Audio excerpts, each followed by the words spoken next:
You might want to ask yourself, how many of these cards do I own?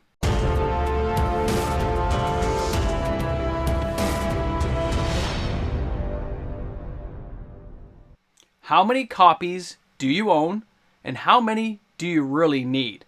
In light of recent events, this is a very interesting topic for players. Welcome back, everyone. MTG Moxman here. Thanks again for hanging out with me on my channel today. And I understand it can be a difficult topic because you may have multiple decks you're using cards in. But with a set like Commander Masters coming up, and they're going to go all out. They're going to really bang this one out with a lot of reprint power cards in there. It might be time to sell off parts of your collection, but also at the same time, it might be a good time to hold off buying anything until we see a full spoiler review. For those who are new to the channel, this is a card watch video. These are cards you should be watching. Either I think you should be selling or buying these cards. And when it comes to reserve list cards, they might just be at a really sweet spot price point for a lot of players to get their hands on. So there's a good mix of cards in today's video. But when I see the pricing structure going on, it is making it very attractive for players to hold off a little bit and wait and see what these spoilers come out to, because somebody trying to buy a mana crypt, somebody who's after an ensnaring bridge, they're just going to wait until Lord of the Rings comes out, get the alternate version, or buy a reduced copy that has a less attractive piece of artwork. It's a great time to be picking up those secondary cards or primary pieces of power card you want at a really good price. Uncertainty breeds chaos, which leaves opportunity on the table for players who just want to get the real card. They don't want to proxy it. They want to own the real thing. There's something to be said for that. So in today's video, I hope you guys will leave some questions, comments, and concerns in there. Let me know what you're thinking out there. And let's take a look at some cards you probably should be watching. Our first card in today's video is Scroll Rack Commander Legends. Now this is legal in Legacy, Vintage, Commander, which is what really matters here, guys. And it's a great card to have around. And the best part is it's been reprinted enough now that the value has really subsided on this card. It doesn't hold the gold standard like it did back in Tempest. You can see this card has whittled away and dropped in value.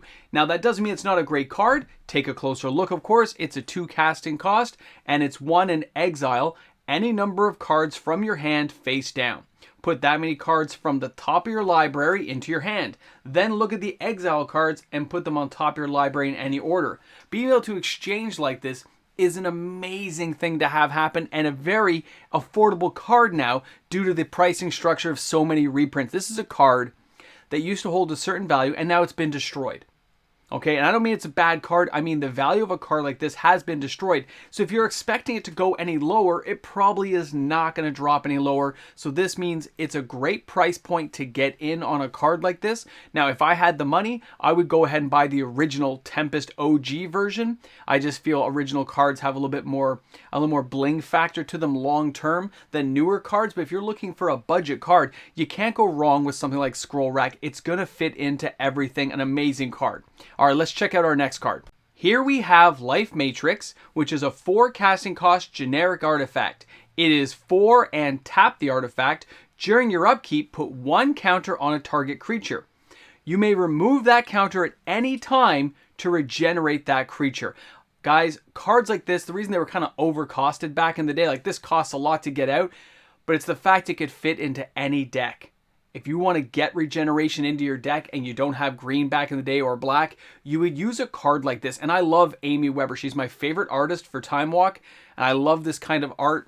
And when you look at what this card is now, when you take a look and see the value of this card has really been eroded over time. You literally can find a card like this for around $50 near mint. Now I know here it says the average is $59, but you can find it for less than that if you look around, and moderately played copies go in the 30s. So if you're a player who always wanted to kind of own an old school artifact like this and be able to use it, it actually isn't going to hurt you that bad to buy this kind of card at this price point. It's a very inexpensive, versatile card in the right build, and it can add a little bit of extra kind of thought process to your opponents around you, especially when used in Commander. A lot of players forget a lot of these old cards do work well in Commander, where the games get dragged out a little bit longer and you have time to get these kind of keystone cards that make people think before they do something. An amazing card. Our next card is Lotus Petal. And although it's originally from Tempest, this is the list version I'm showing you guys today just because it's so much more inexpensive to buy. By like a couple of bucks. I get it, guys. It's still an expensive card. And back in the day, we thought this was the be-all, end-all savior to not having a Black Lotus because we could put 4 of these in our deck back in the day. Now this card says 0 to cast it, sacrifice Lotus Petal to add 1 mana of any color to your mana pool, and this is not on the reserve list, which is why it was so important, and it's seen multiple reprintings. I think one of my favorites is of course the original artwork, but also the Kaladesh Invention version of this card is just gorgeous to look at. It also got From the Vault exiled, I believe, if I recall that correctly, but this is a kind of card you always want to have one, but guess what? I'm going to tell you not to buy this card right now. Chances are, the value being where it's at, a card like this is going to get probably reprinted in something like Commander Masters, where it's still going to have playability. When Wizards sees cards anywhere over the $20 mark, it's definitely kind of a hit-up card, where cards that are under 10 bucks are a little bit less likely, unless they're the chaff fodder that they're going to sacrifice as a mediocre kind of mythic rare. So the Lotus Petal is a card I think you can wait to see the full spoiler season come out for Commander Masters before committing to buying it, because that will probably give you at least another year with some play time, some playability, where you can kind of justify spending $30 on a card like this. Our next card is Gate to Phyrexia. We're going all the way back to antiquities, guys. This is a reserve list card, but it's more than just that. And the reason I'm mentioning a card like that today is really because of the fact we had Brothers War. And Brothers War brings a lot of artifact-heavy things into the mix. When you take a look at Gate to Phyrexia, it is 2 black enchantment. Sacrifice one of your creatures during your upkeep to destroy any one artifact. You may not sacrifice a creature that is already on its way to the graveyard. Now, Legacy, Vintage, Commander, again, we're in those type of formats where you see a lot of play, but it's really Commander that I'm focused on because this is a very cheap casting cost enchantment. For back in the day, just 2 black.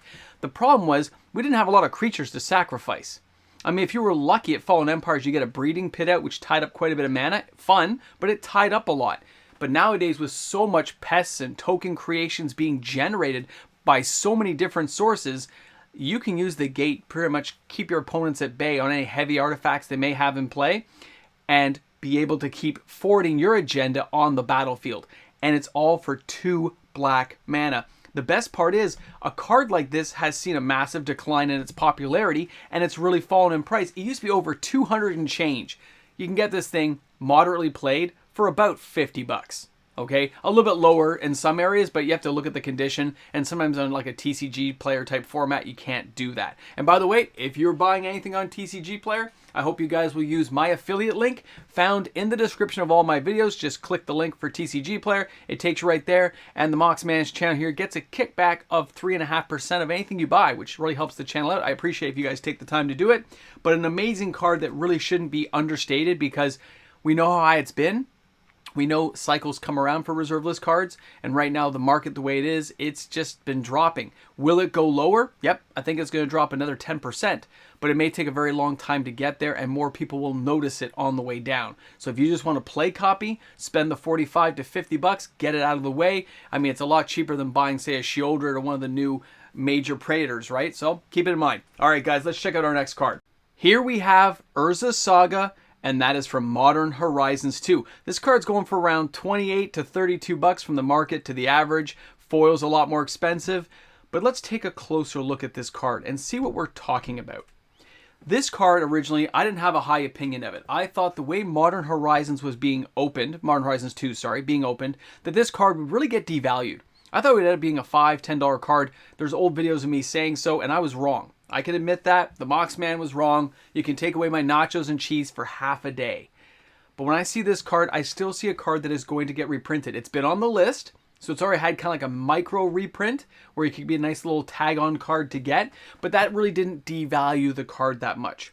So that means it's still a prime target for something like Commander Masters. This is a card they know has value. It's being played in Modern, Legacy, Vintage, Commander. It does have a home in a lot of these decks, which means players want to get copies of it. And if it goes down in price, all the better for them. So this is a card you can afford to wait on. I do not recommend buying this card right now at around what, 35, 40 bucks Canadian, 28 to $34 US, depending where you're buying it and what version, if it's a foil. This is just something you have to wait on. I don't think waiting an extra 90 days until this set comes out, well, it's 90 or 120 days until this set gets released, or at least till we see all the spoilers, this card is not going to jack up in price. Right? It's not going to go anywhere, which means you can afford to wait on it and see what comes of a card like this. It's too much money to waste on a non-reserve list card, only to have it reprinted either in the very near future. But if it doesn't come around in Commander Masters, waiting another whole year, okay, maybe you don't want to wait another year. Maybe spending 28 to 30 something bucks isn't going to be that bad for you. Then you can jump in and say, hey, at least I checked and waited this far, and now I can determine if the value is going to be longer winded, which means it's going to go another year and I get more playability out of it before a possible reprint comes along. I mean, maybe at this point Wizards might be learning their lesson. I mean, we can all hope anyway. And they won't do quite as many reprints, or at least give some kind of schedule to how they do these reprints. Still a great card though. The last card on today's video that I want to share with everyone before I dive into some nachos and cheese, it is Rainbow Veil. And I mean, this card's under $10 and it's from Fallen Empires. Now, the reason I want to share this card with everyone is when you look at the formats, Legacy, Vintage, Commander, and Commander's the one I'm going to focus on for this card. This card has a lot of political uses. Not only that, it gives you mana fixing when you really need it in a clutch. Rainbow Veil taps to add 1 of any color to your mana pool. Control of the Rainbow Veil passes to an opponent at the end of the turn. So you can choose the opponent. It doesn't say who, so obviously you get to choose it. So being very political in a game and choosing the opponent you're giving to, that's one thing. The artwork, amazing. I love the artist, so it's great. But I look at this card and I realize that Fallen Empires may have a very bad rap, okay? And many of the cards are worthless. Most of the reserve list cards nobody's ever going to care about. But this is one of the cards. And because Fallen Empires was abused, that finding good condition ones are not that easy. And they're usually a little bit over. But this card does have a history of being used, being sold, being played. So finding a land that isn't, some kind of negative drawback to it is hard. And yes, this thing still has a drawback in the fact you've got to give it away to somebody, but there's also ways of unsummoning these lands, destroying them and bringing them back with other cards out there. There's ways of connecting it together, which is what the game is all about. So finding a card like this and being able to use it effectively, that's one challenge, one part of the aspect of the game I love. But also the political aspect in Commander really drives me forward. I've used this numerous times now, and when an opponent who I didn't want to have die, because I was going to die next, giving them a land at the right opportune time to let them cast out a board wipe or get something going can be a lot of fun to see how these things play out. And that's why I'm mentioning the card. I just think players underestimate some of the Fallen Empire's epic cards that people just don't care about anymore, but the Moxman loves it. Rainbow Veil, come on, the name alone says it all. So there you have it. Some cards you should be waiting on at least until we see more cards from Commander Master spoilers, as well as reserve list cards that are at such a sweet spot in price. And because from the 30th anniversary, chances are Wizards of the Coast is not going to go anywhere near reprinting reserve list cards anytime soon. It adds an extra layer of security to the players who are buying into those lovely old artifact cards. Pieces of history that just define what Magic was at the beginning. I really hope you all enjoyed today's video. Thanks again for checking out my content, hanging out with me on the channel, and allowing me to entertain you with this information. I look forward to seeing you all tomorrow. And if you're new to the channel, don't forget to smash that subscribe button. And of course, give a thumbs up and turn those notifications on as we upload content each and every day. I'll see you guys tomorrow. Oh, don't forget, bring a friend to Magic. A big shout out and thank you to the fantastic patrons of my channel who support my content and creation each and every day. Without their support, this is not made possible. So thanks again for being here, everyone. I look forward to seeing you on this weekend's live stream. You guys made it till the end. Thanks for being here at the Ramble section with the nachos and cheese and, of course, a late night coffee. So, I gotta be honest, the reserve list cards there are very intriguing to me to see them at these values, which is almost pre-2020. Those kind of price points, near mint versions at that, really makes me want to grab some, even if I'm not starting a Legends collection yet. being able to buy some of these cards, getting a few extra copies of Season of the Witch makes me say, hey, you know what? I got potential here to own a few nice copies near mint and not break the bank. And it's cheaper than getting, say, Shoulder of the Apocalypse. That's crazy to me. I love it. And I love the fact you guys all just hung out here to hear me say that. Because it's just, I get passionate about this stuff. I can't help it. So thanks for being here. Thanks for hanging out. We're going to put the Necronomicon. That's right, the Necronomicon. The Book of the Dead. Inside the comments section. And then I'll know. And you'll know that I know that you're the ones who made it to the end. That's how I know things. You didn't just fast forward to the end to watch this little bit, did you? Yeah. I'll know.